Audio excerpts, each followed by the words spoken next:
Okay, hey everyone, welcome to another episode of On the Wrist from Off the Cuff. A great review for you guys from the brand Traska. A little bit about them. They're headquartered in Jacksonville Beach, Florida. And they were founded by John Mack with the intention of making a watch that you could wear without worrying about. A true tool watch for any activity.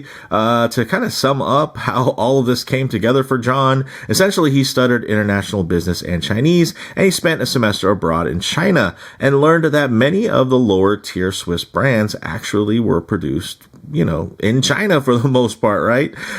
So that kind of spurred him to visit several factories and to see if this was really the case. Sure enough, he saw the big names out on the assembly line, and this prompted John to turn his love for watches, Chinese, and international business into his first real entrepreneurial endeavor, Traska Watches. So essentially, after he graduated university in 2016, he essentially just went straight to work, got on site with the factories in China to develop prototypes for the original first-gen Freediver and beyond.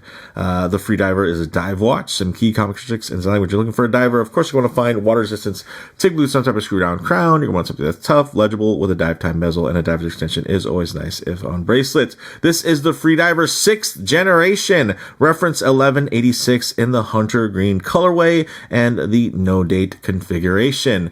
With all of that said, let's go ahead, zoom the camera out, get this piece in hand, and take a closer look. Okay, guys. Now, in addition to adding a new colorway, this glorious hunter green, I'm loving the tone on here, nice and dark and deep. And under these studio lights, that bezel is probably looking a little bit darker than it actually renders in person. So I will say that is a very, very nice shade of green.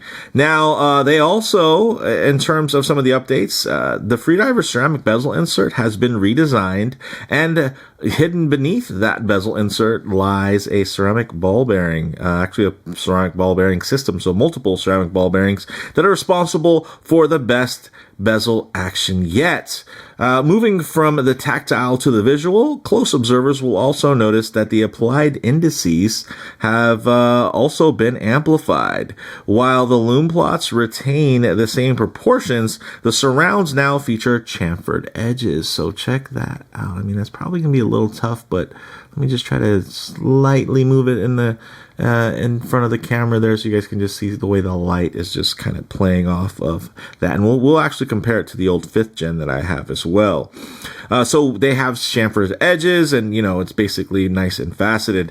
Now they also refined the end links as well. Check that out.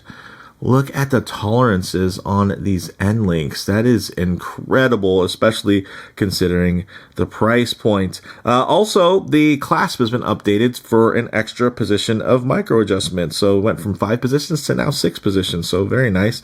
Little things like that. That's what I love about microbrands. They're always swinging for the fences. And then, just all in all, there's just a bunch of little things that kind of come together to make this even better offering. And I know sometimes it's tough because it's like you find out something came out and you missed the boat on it, and then the next one comes out and you're looking on the used market and there's different iterations. Guys, I was really, really happy with the 5th generation. I thought this thing was amazing, and I really didn't have too many, I wouldn't even call any of them complaints, maybe just nitpicks. And the fact that they still went on to really work to improve and just refine this platform even more really says a lot about John and, of course, Traska and the general state of the market when it comes to microbrands. I mean, they are working hard and they're fielding so much different feedback, and they understand that it is a very competitive space.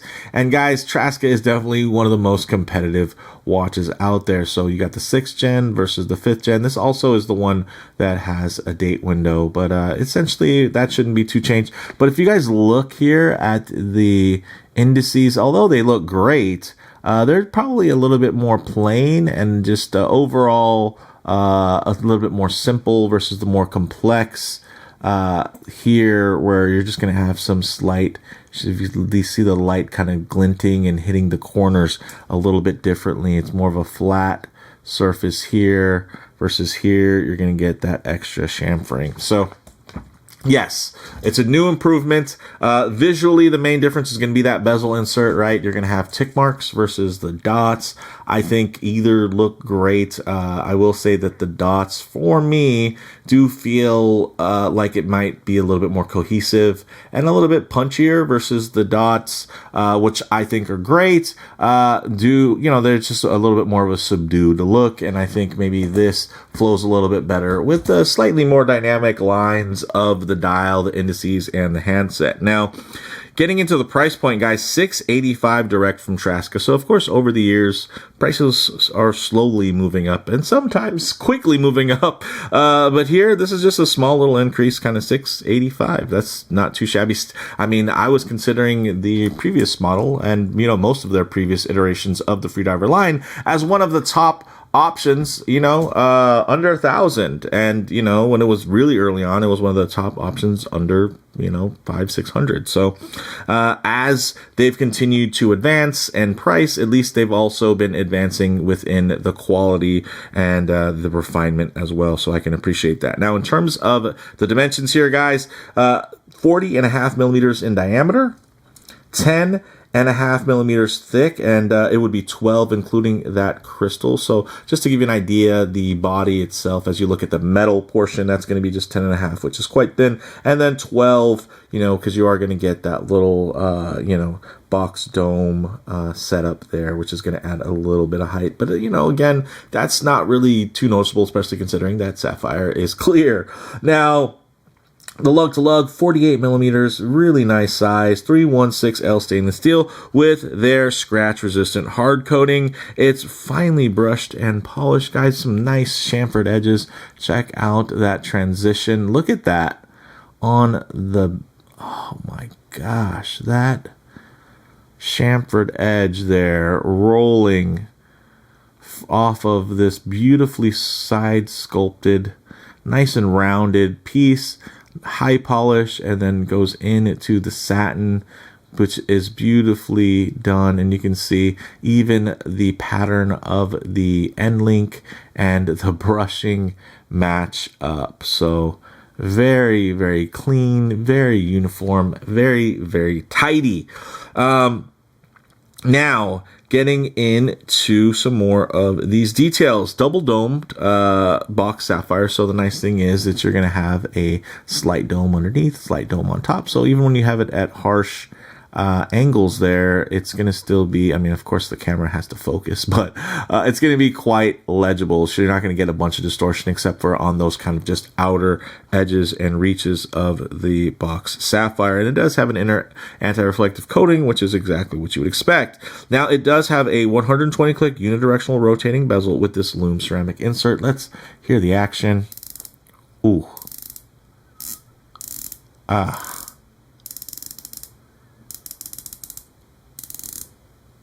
Ball bearing action, guys. It's tough to argue with that. And I mean, at this price point,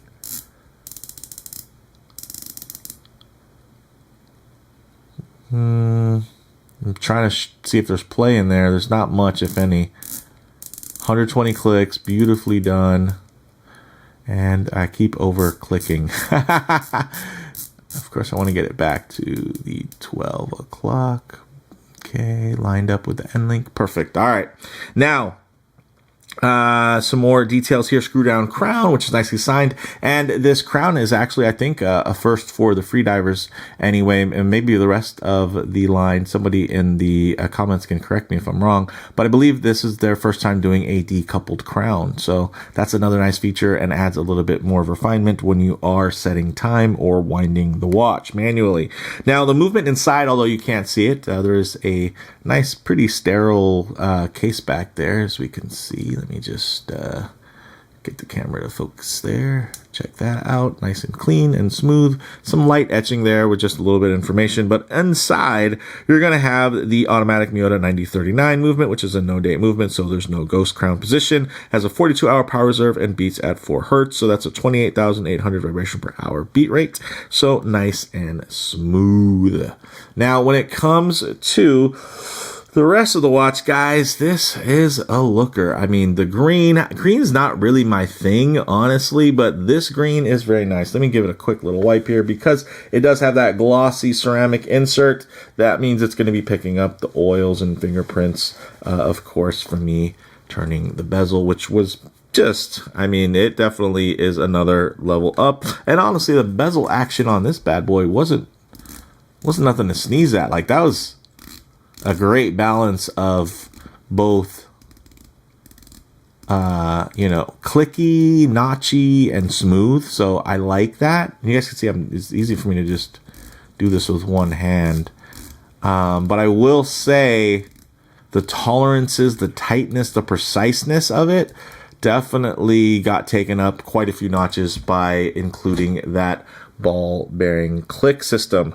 Now, getting into this dial, matte green dial, applied indices, diamond cut hands, BGW 9 lume, all of the goodies, 200 meters of water resistance, 20 millimeter lug width. I mean, so could be potentially a strap monster, as TGV would say, but I mean, with N-Link fitment like that, N-Link design, look at how nice and tight and tidy this all is. That just, it's good. It's very good. It does taper down to about 16 millimeters or 15.9 millimeters from my calipers down to this nice solid clasp here, fully milled. You even get a little bit of extra finishing on the milled folding section. And of course, you do have here a toolless micro adjust. So very cool. You can extend it out. You can use it as like a diver's extension, or you can just use it to dial in your fitment. You also do get 2 half links, so you can really get this just fitting beautifully. And it's such a well sized watch that, that's one of its great attributes, I think, over the years, is that it has wonderful scale and proportion. So with that said, let's actually get it on the wrist and see how it wears. Okay, guys, as you can see on my 7.5-inch wrist, this just wears about perfectly. I'm digging the dial to bezel ratio, the spacing, everything just breathes really nicely and is extremely balanced. And you expect that in the no-date configuration. One thing also to mention is that hard coating is actually also on the bracelet and the clasp, in case you're wondering. Also, you're getting screw pin construction, in case you were wondering. So very, very nice. Of course, if I get my wrist a bit too close to the camera lens, you're going to get a fair amount of perspective distortion. It's going to make the watch just seem a bit bigger than it is. I mean, it's kind of that wristy effect that you might notice on Instagram where watches just seem a little bit bigger, right? So what I like to do is keep my wrist nice and low and then just tighten up the frame here so that you guys can get, still a detailed look, but just add a bit of a truer aspect ratio as to how this may lay on your own wrist. And you guys can see, wow, look at that thinness, that mid case, the sculpted sides there, beautiful transition from brushed to polished. The links themselves, I love how beautifully short those links are. They're fully articulated, guys. So this is a really, really nice comfort proposition as well. And you can see that signed clasp is gorgeous and nicely milled. Triggers there on the button release. This thing is very, very clean. Look at the way it sits on the wrist. Nice little contours, hugs the wrist without feeling overly, organic sometimes. So different size wrists will be able to wear this well. So whether you have a wider wrist or a smaller wrist, or like myself, I do have a slightly larger than average wrist at 7.5 inches, but you can see that it's actually quite tall and round. So it's not like I have a super wide, flat, accommodating wrist. I still do have to take account for, overall dimensions and, various size factors that, people with much smaller wrists probably think about as well. So I have to say that this thing just wears beautifully. And what do you guys think? Ooh. All right, but with that said, let's actually get it off the wrist, set up for some loom shots, low light transition, and closing thoughts. Okay, let's go ahead and hit the lights here. Oh, yes. That is some loom, and I will say with the updated bezel insert, it definitely adds more punch here in this low, actually just completely blacked out lighting situation. But one thing I do like to work in typically is going to be a bit of a low light transition, because you're always going to be out in the middle of a field enjoying direct sunlight. A lot of times you're going to find yourself coming in and out of buildings, walking underneath overhangs, or just hanging out underneath the shade of a tree. So it is nice to see what these colors, textures, and finishes render like in less than optimal lighting. You guys can see the legibility here. The contrast is beautiful, at any point within that transition. As you get into the darker stages where the green disappears, you're going to have that blue punch up. And then when you're here, you're going to have white, up against that beautiful green backdrop. And again, sorry guys, the bezel insert there is just hard to capture when it comes to in-studio lighting. Again, I will say it's a nice dark shade of green. It's probably going to render closer to black most of the time, especially in this kind of mixed lighting situation. But hopefully you guys can notice the extra little bit of contouring there that's been done to those indices. The light, there's a little bit of an extra layer of complexity in terms of the way that that's just reflecting. And man, look at how uniform the brushing is on this case, on this bracelet. Very, very nicely done. Oh, I'm impressed, guys. And, I've been a fan of Traska for quite some time. I mean, really since the very beginning. And they just do things right. So closing thoughts, guys. On the wrist, great proportions, very comfortable and balanced wear. The hard coating definitely adds confidence for daily adventures. The upgraded level of finishing really shows on wrist. Like, it's noticeable. And the last one was noticeably better than the previous. So, I mean, they're just getting to such a high caliber now. And then again, the price is not increasing a whole lot. So I absolutely can appreciate that. Now, when it comes to model variants, there's the charcoal black dial, Arctic white, mint green, or this hunter green as seen. And in terms of comparable models, there are a ton of options that are out there in this price range. Under 1,000, little over 500. I mean, just it's just wide open, especially within the independent microbrand space. You're going to see similar specs, similar movements, but I think the real standout for the Freediver is going to be its qualities in terms of the hard coating, the super well-built and executed bracelet and clasp. Like, it has all the little things and, all the little checks for boxes. But then not only is it a spec monster on paper, in the metal, it's extremely impressive. And it does things that, again, like not every watch fan will even notice or care about this level of quality. Some of them are just going to be like, some of you guys watching this are just like totally fine with much janglier, looser tolerances. And that's fine. Like, that's totally cool. But for those of you that are really like into, precision, and can appreciate that, and the tie-in with with a mechanical movement and all of the little goodies that kind of have to all come together to make that beautiful sweep, I think you're gonna get a certain level of satisfaction that you typically would find in more expensive watches. So for me, guys, the bottom line here, great vintage inspired looks, but they're not overly vintage or too specific. They still have a kind of modern spin, especially within the construction and the materials. And they really just continue to add distance from other homage-based styles. And I can appreciate that. They're growing. Like, in the beginning, you don't want to upset anybody. You kind of have more of a vanilla setup, and then you kind of find your own design language. And I think this journey has really helped them to arrive at something very, very special. So yeah, I mean, these are the features you'd expect in watches costing a lot more, even from other comparable independent microbrands. So not just like, hey, if this was a Tissot, it would cost a certain amount, or a Longines, or a Seiko, right? Or a Citizen. Hey, yeah, you would expect these things to cost more from mainstream brands. But even like micro brands that are offering really strong competition, especially when you have a design aesthetic that's this good. I mean, don't get me wrong. Some, more wild card oriented brands, they understand that they're a little bit more niche and they're going to sell their stuff a little bit cheaper. But when it comes to like refinement with an eye for design at this level, I mean, and they've been around for a while, like they could really start charging more. Maybe if they move into like a Swiss LJP movement, the Lugipere G100, like maybe that would be like a more expensive variation. And honestly, the build quality on this is so good.